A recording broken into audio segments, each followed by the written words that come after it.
us is Khuselwa Rantjie, the Eastern Cape government spokesperson, to unpack the situation on the ground and the province's emergency response. Khuselwa, appreciate your time. Thank you so much for speaking to us amidst obviously all of this devastation. Just walk us through what the current situation on the ground is, and especially in those most affected areas.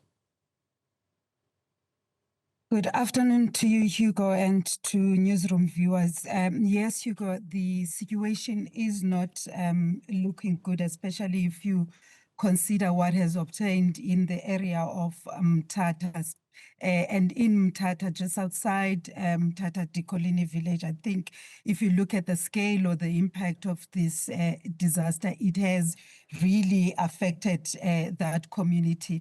And government is still on the ground, working around the clock to ensure that we firstly recover any bodies that may be along the river, especially Mthatha River.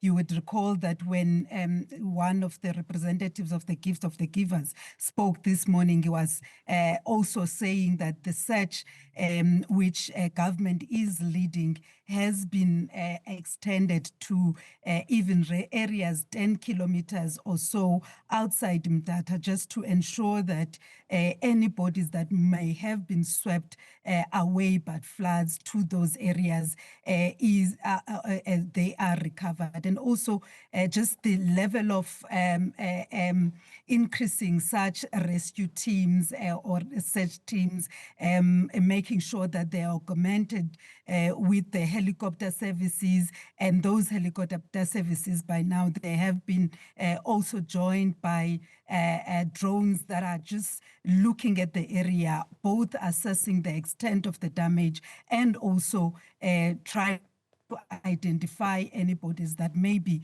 on the ground. So the work continues, but as we have said about an hour ago, sadly, the number continues to grow, and we are now sitting at 88 fatalities, of which the majority of those people are from Mthatha. There are other districts, of course, that have fatalities. If you look at Amatole, having about 9 people that have sadly departed due to these floods. Krisani is also affected, but also the process, Hugo, of identifying the bodies is continuing.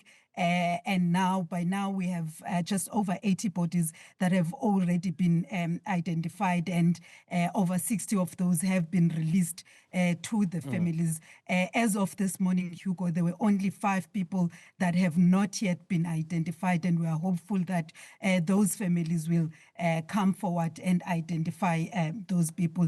We have decided also, Hugo, to just do another call to residents to say that if you have a family member that has been missing since on and around the 10th of June, especially in the areas that were affected by floods, those persons must contact the police so that we may have an idea of the number of people that we are looking for, because as things stand, we are just continuing with the search without a specific number in mind, because yesterday the little girl that went missing in the area of Libote, her body was found.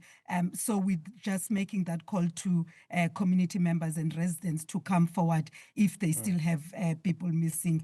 If I may also just touch on the issue that Malungelo raised with respect to the temporary shelters. I think in the area of Mthatha alone, or in the area of OR Tambo alone, we have quite a number of centers, close to about 9 centers that we are operating as temporary shelters, and those centers have a minimum of about 50 people to about 261, which is giving us roughly a total of just over 8,000 people that have been displaced in the area of OR Tambo, and we're dealing with the same number in the area of Amatole, but in Amatole that number is mainly concentrated in Butterworth. So there are provision of services to make sure that those displaced families receive care and they are comforted whilst they are there, and also they are staying there as comfortably as we can possibly, one can possibly do in such an environment. Khuselwa, we thank you for your time and certainly wish you all the best in the various efforts that you are making to retrieve those bodies and obviously make the various individuals, the people of Mthatha, a little bit more comfortable under the circumstances. Khuselwa Rantjie, the Eastern Cape government spokesperson, giving us an update on how things stand in Mthatha. Now, retired Judge Johan Kriegler says National Prosecuting Authority head Shamila Batoy walked into a lion's den from the onset. Kriegler argues that a job was never going to be easy